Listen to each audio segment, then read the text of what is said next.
teman-teman ke sana. Begitu juga para wali. Ini cerita, mungkin cerita yang nggak ada di OJK, cerita wali Pak Wim. Wali itu kalau disuruh mikir kredit, disuruh mikir cara bantu orang miskin itu ya enggak pati bakat gitu. Tapi komunikasinya langsung sama yang punya.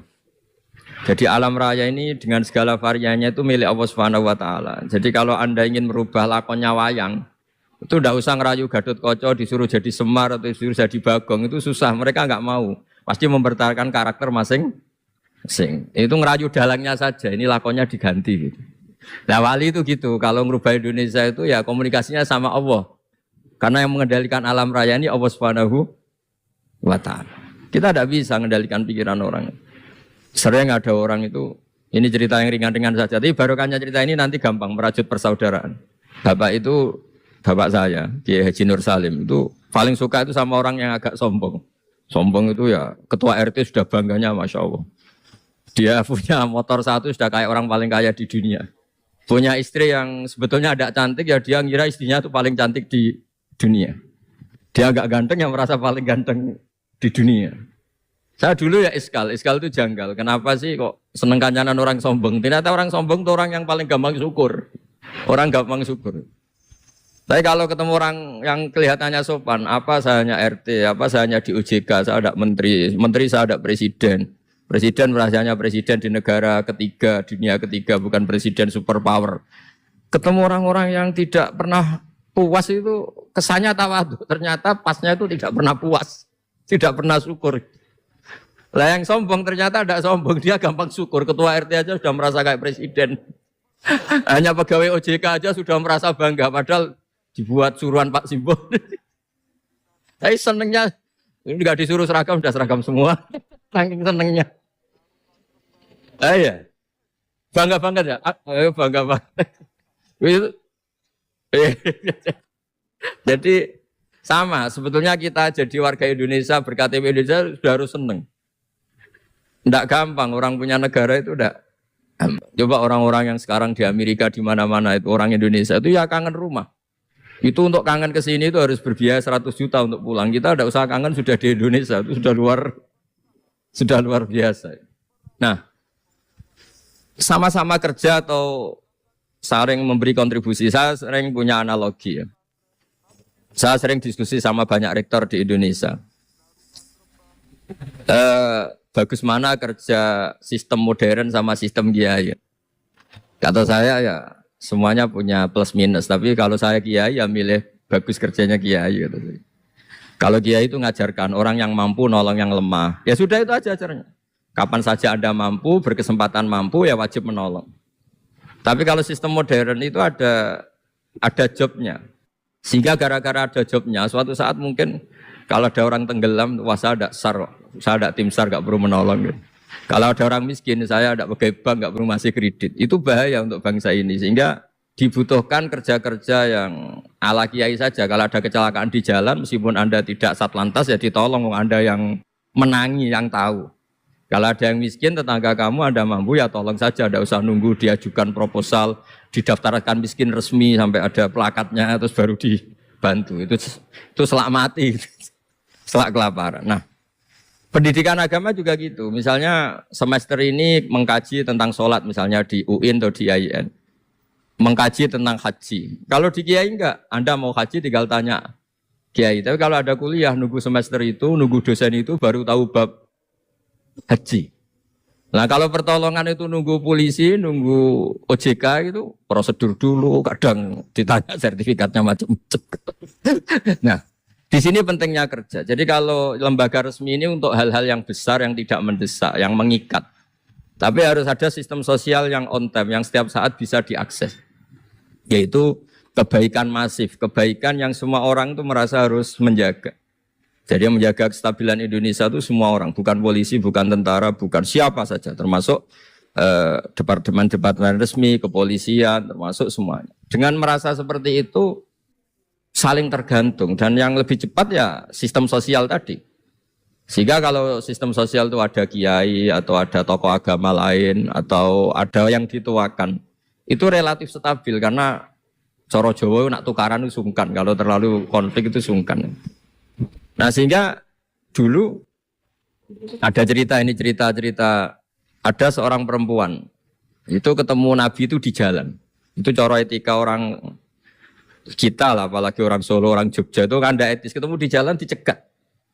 Ya Rasulullah, saya ini punya bapak sudah tua dan kalau Anda haji seperti ini pasti ingin bapak saya itu ikut, tapi beliau sudah tua sehingga tidak bisa ikut. Ini gimana, saya harus menghajikan beliau apa enggak? Sama Nabi saat itu dijawab, kalau bapak kamu punya utang, kamu yang bayar cukup enggak? Ya cukup ya Rasulullah, ya sudah seperti itu. Artinya cukup Anda hajikan. Kemudian oleh Imam Bukhari itu dibabkan lucu, babnya itu unik. Bab boleh tanya tokoh di jalan. Jadi tidak tentang hajinya, tapi tokoh itu harus siap menjawab pertanyaan meskipun sedang di jalan. Tidak usah nunggu sowan di rumah atau antri inden daftar tamu. Nah, itu jadi pelajaran bagi kita. Jadi kebaikan itu kita wajibkan dulu ke siapapun yang mampu dan berkesempatan. Sehingga kalau kita misalnya ketemu orang tenggelam, meskipun kita tidak pegawai SAR atau tidak yang bertugas di pantai itu, ya kalau Anda mampu, ya selamatkan. Kalau ada kebutuhan tertentu masyarakat, misalnya sakit, Anda berkemampuan minjemin mobil untuk diantar ke rumah sakit, ya kewajiban Anda. Bukan nunggu dinas resmi yang mengambil. Jadi kebaikan yang diwajibkan ke dinas resmi, ya monggo, kita loyal, kita dukung, kita support. Tapi kewajiban yang diwajibkan atas nama agama bagi yang mampu itu tidak boleh hilang. Karena ini yang langsung bersentuhan dengan masyarakat. Coba kemarin pas COVID misalnya, banyak teman-teman saudara kita yang pulang kampung. Ketika lembaga resmi belum ngurus itu, yang ngurus ya keluarga, sanak famili, mereka pulang, mangan-ramangan kumpul. Ya ada, alhamdulillah ada yang kelaparan. Kenapa ada yang kelaparan? Karena sistem sosial itu jalan. Orang kok medit atau kikir sama tetangga, sama keluarga itu pasti diadili masyarakat. Dan masyarakat sepakat urusan makan itu sepele. Sehingga mereka pulang ya ikut Pak D-nya, Pak Lek-nya, ikut Mbah-nya. Itu semuanya bisa makan. Bisa ngopi-ngopi, bisa rokok-rokok. Ya tetap santai aja normal. Bahkan banyak yang nganggur itu seneng. Barokahnya nganggur yang ngutangi tidak nagih. Kalau tidak.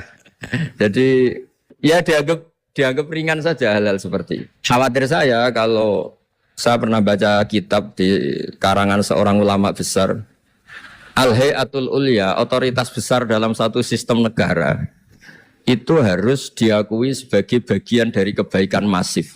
Tapi kebaikan masif yang nggak boleh hilang adalah kebaikan yang nggak punya otoritas, karena ini jumlahnya lebih besar.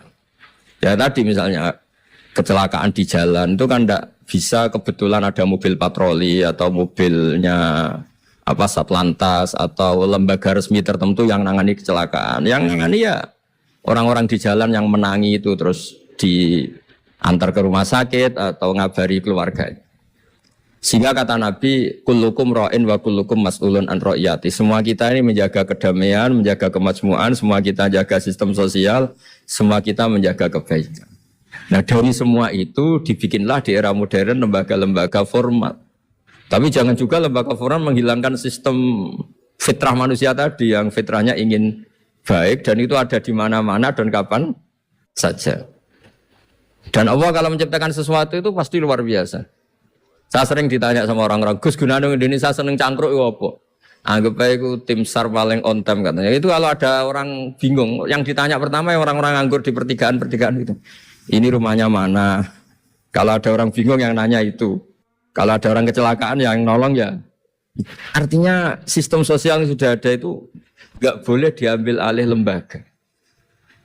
Karena kalau itu iya, kita kekurangan kekuatan apa? Sosial. Jadi ini penting saya utarakan supaya kebaikan-kebaikan bersama ini saling melengkapi, bukan saling mengadili, bukan saling merasa paling superior. Saya sering guyonan begini, kalau ada rapat ketahanan pangan, yang rapat itu merasa superior karena punya rumus yang luar biasa.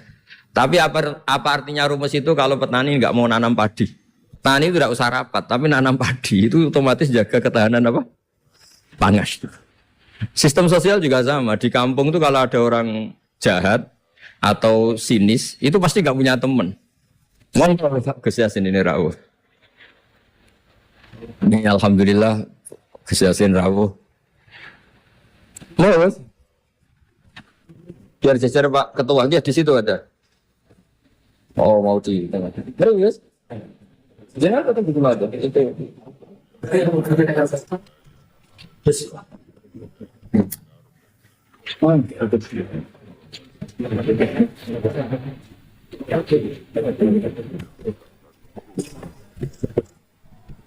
Ya, saya teruskan supaya kenapa saya nyampaikan ini supaya energi sosial kita untuk menjaga kemajmukan, menjaga toleransi itu lebih masif.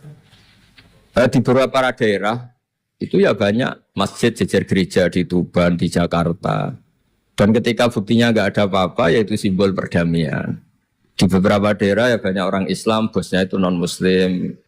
Atau sebaliknya non-Muslim, bosnya Muslim. Atasan juga banyak begitu, atasannya Muslim. Itu kan contoh sosial yang sudah masif. Justru karena didiskusikan, diseminarkan itu menjadi kayak kita baru mulai. Nah itu malah aneh. Jadi selama ini kan ya sudah begitu kan. Banyak orang Islam di mana-mana itu kerja di pabrik mana, ternyata pemiliknya non-Muslim. Juga sebaliknya non-Muslim di instansi apa, pemimpinnya Muslim. Mulai dulu kan ya baik-baik. Ya, justru karena didiskusikan tuh menjadi kayak kita ini yang punya rumus, kayak kita yang pencetus. Padahal sistem sosial kita sudah sedemikian harmonis, sudah sedemikian baik. Ketahanan pangan juga sama. Ketika belum ada rapat darurat pangan, apa petani yang lugu-lugu yang nanam padi, barokahnya itu stok padi itu banyak. Begitu juga mereka melahirkan sistem kerja yang nggak punya ladang, kerja di yang punya ladang, dan kalau itu dizolimi atau nggak digaji, ada embargo sosial, terus tidak mau kerja di situ, sehingga yang nggak baik juga akan baik karena dipaksa oleh sistem sosial. Jadi sebelum ditangkap polisi karena tidak baik, itu sudah diadili sosial, itu diadili hukum sosial. Nah, hal-hal seperti ini harus jadi perangkat bersama untuk menjaga kebaikan bersama. Makanya saya sering bilang sistem sosial itu segala-galanya. Di antara sistem sosial itu adalah lembaga resmi, jangan dibalik. Lembaga resmi itu menata sistem sosial. Sebelum ada lembaga resmi itu sudah ada sistem sosial, sehingga sebelum ada negara ini, kiai-kiai atau tokoh agama yang lain ya turun rembuk untuk mengusir penjajah, untuk memberi makan tentara yang berjuang di kampung-kampung, dikasih ketela, dikasih apa saja lah yang bisa mereka bertahan hidup. Nah, ini penting diutarakan supaya semua masyarakat itu merasa bahwa mereka ikut dan harus merawat negara ini. Kullukum ra'in wa kullukum mas'ulun an ra'iyati. Semua kalian adalah penjaga dan semua kalian dimintai tanggung jawab Allah, kontribusi Anda terhadap bangsa ini, terhadap komunitas Anda, terhadap sistem sosial Anda. Sehingga kemudian terus jalan. Nah, dimulainya dari mana? Kata Nabi, dimulai dari keluarga Anda. Sehingga semua orang nggak lempar tanggung jawab. Kalau anak saya miskin ya salah saya. Kalau anak saya terlantar ya salah saya. Kalau istri saya terlantar ya salah saya. Sehingga jangan karena ada sistem modern, setiap ada yang miskin menyalahkan menteri sosial misalnya. Setiap ada apa nyalahkan menteri terkait. Itu hukum seperti itu bikinan kita. Yang hukum Allah permanen itu ya setiap anak kita terlantar salah kita. Nah, barokahnya merasa salah itu tidak mudah menyalahkan orang lain, termasuk tidak menyalahkan instansi tertentu atau departemen tertentu. Ini penting supaya orang itu evaluasi, merasa salah. Barokahnya merasa salah itu orang tidak menyalahkan orang lain. Jadi negara ini tidak mudah chaos dengan kultur menyalahkan pihak lain. Betapa baiknya agama ini. Jadi kalau berdoa disuruh mulai dengan Rabbana dzalamna apa? Anfusana, ya Allah saya ini mendolimi diri kita sendiri. Wong yang punya kewajiban saya kok menyalahkan orang lain. Saya kalau guyon itu sering begini. Teman-teman kita yang satu kampus atau satu pondok atau satu kampung itu kalau kaya itu pasti jadi sumber disalahkan.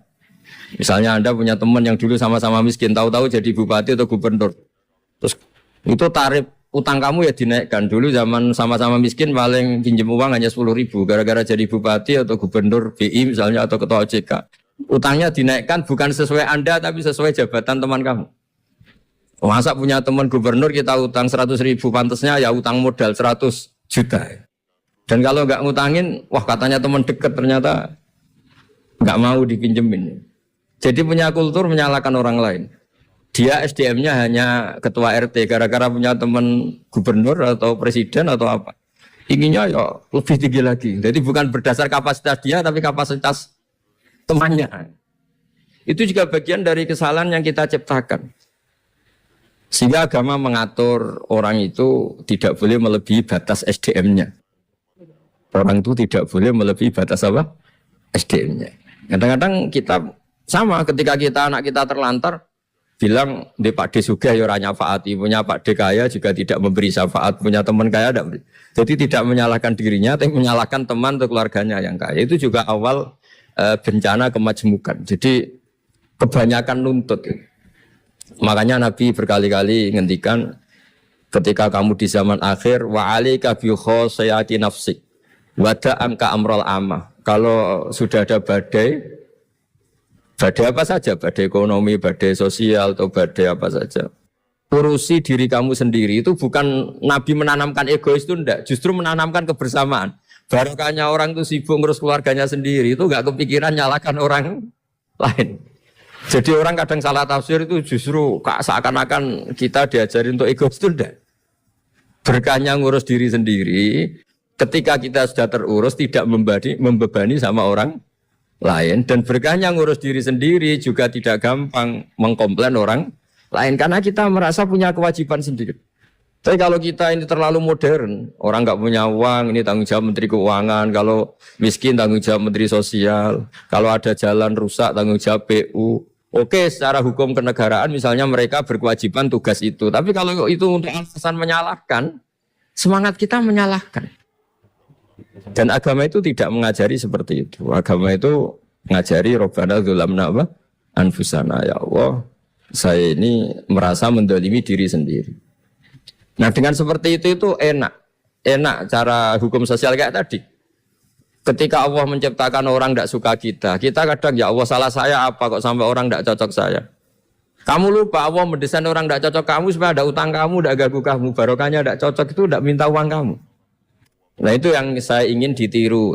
Jadi perilaku ulama-ulama besar kayak Imam Syafi'i itu kalau tadi berkali-kali saya ngomong ya Aba Abdillah, panggilannya Imam Syafi'i ya Aba Abdillah, orang itu tidak cocok kamu.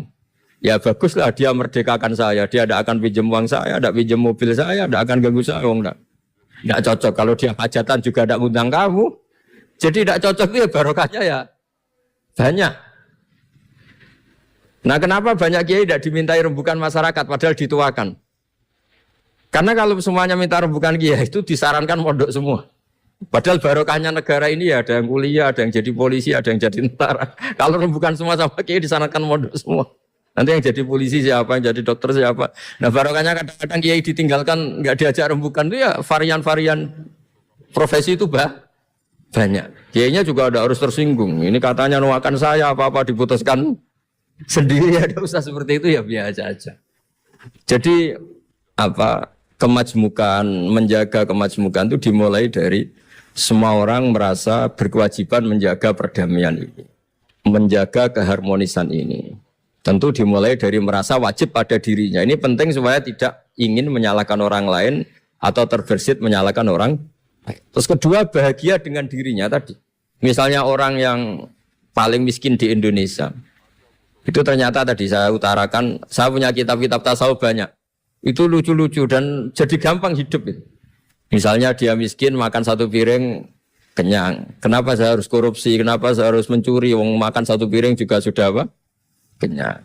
Terus dia menghitung orang sampai kaya raya itu makannya sampai meninggal misalnya 60 tahun, jumlahnya sama orang miskin ternyata jumlah yang dimakan yang sama, jumlah yang diminum ya sama. Terus ada pertanyaan, saya pernah digugat juga pas dalam satu acara. Tapi kalau orang kaya ingin apa saja kan kesampean Gus, ingin beli mobil kesampean, ingin beli pesawat kesampean. Saya tanya, ya orang kaya inginnya tidak seperti itu, misalnya inginnya mungkin jadi presiden, inginnya jadi gubernur, kan ada aja enggak kesampaian. Tetap aja ada yang enggak kesampaian. Kadang-kadang wah enak jadi anaknya presiden, anaknya gubernur, apa saja kesampaian. Banyak juga anaknya presiden mungkin ingin anaknya jadi presiden ya enggak kesampaian. Anaknya kiai ingin anaknya jadi kiai ya enggak kesampaian. Mungkin anaknya jenderal, anaknya ingin jadi jenderal. Dan dia nyontohkannya kan, wah kalau jadi orang kaya itu enak, ingin makan di apa saja kesampaian. Masa orang kaya seleranya hanya ingin apa? Makanin. Artinya ada saja yang enggak sama. Misalnya orang jadi raja Arab Saudi, ada aja nggak kesampaian. Mungkin bayangkannya ya tidak ada yang demo, tidak ada yang komplain, semua anak yang diinginkan putra mahkota jadi ya tidak gampang kesampaian. Nah, kemudian dia berpikir lagi. Saya ulang lagi ya, dia berpikir lagi si orang miskin tadi. Misalnya dia ke hutan atau ke gunung, wah enak jadi bupati, gubernur, apa-apa difasilitasi negara. Terus dia mikir, tapi mereka punya atasan. Ditegur atasannya takut, diatur atasannya takut. Kok enak saya nggak punya apa? Atasannya. Tapi intinya itu bagi saya semua itu harus dikawal oleh hukum. Jadi melakukan perintah Allah itu nikmat. Sehingga Anda misalnya ketua OJK atau gubernur atau wakil gubernur atau kiai, nikmat tertinggi itu karena melakukan perintahnya Allah Subhanahu wa taala. Kita disuruh jaga Indonesia, disuruh jaga keluarga. Kalau nikmatnya itu subjektif sepihak, kita puas kalau ingin seperti yang kita inginkan.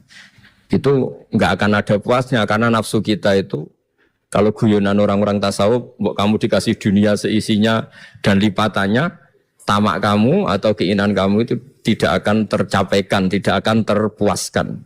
Karena manusia itu ya sudah enggak ada batasannya. Makanya kalau guyonnya dulu kan ada orang tirakat, kalau megang apa saja jadi emas. Dia bayangkan jadi kaya, jadi top.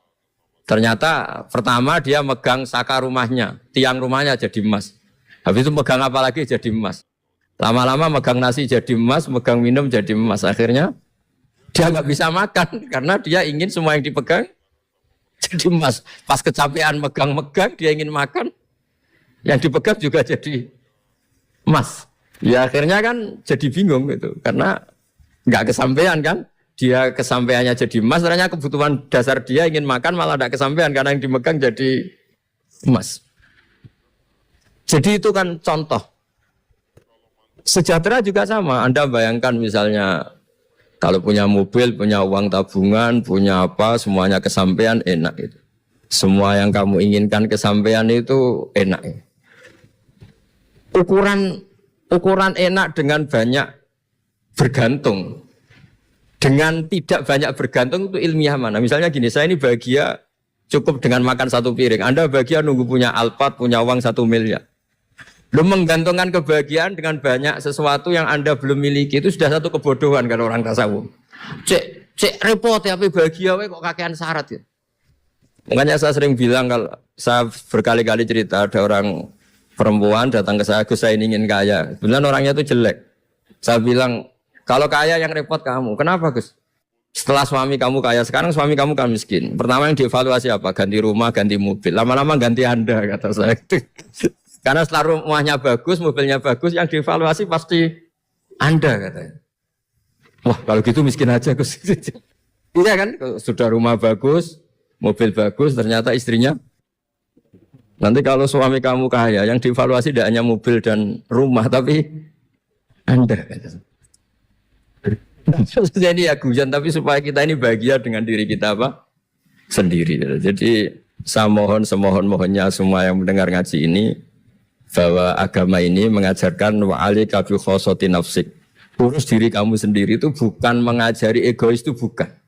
Kalau semua kewajiban orang merasa bertanggung jawab, paling tidak bawaannya itu tidak nyalahkan orang lain. Dan negara juga agak repot-repot karena semua orang dicukupi oleh orang tuanya, oleh keluarganya. Sehingga negara ini sifatnya hanya membantu, bukan ngurus yang pokok. Tangan negara tidak cukup untuk ngurus sebesar ini, tidak cukup. Yang cukup adalah individu-individu ini menanamkan nilai-nilai sosial sehingga semua bertanggung jawab atas dirinya, atas kampungnya, atas komunitasnya, terus negara fasilitasi itu semua. Insya Allah menjadi baldatun thayyibatu wa rabbun ghafur. Saya kira demikian, semoga bermanfaat dan mohon maaf. Assalamualaikum warahmatullahi wabarakatuh.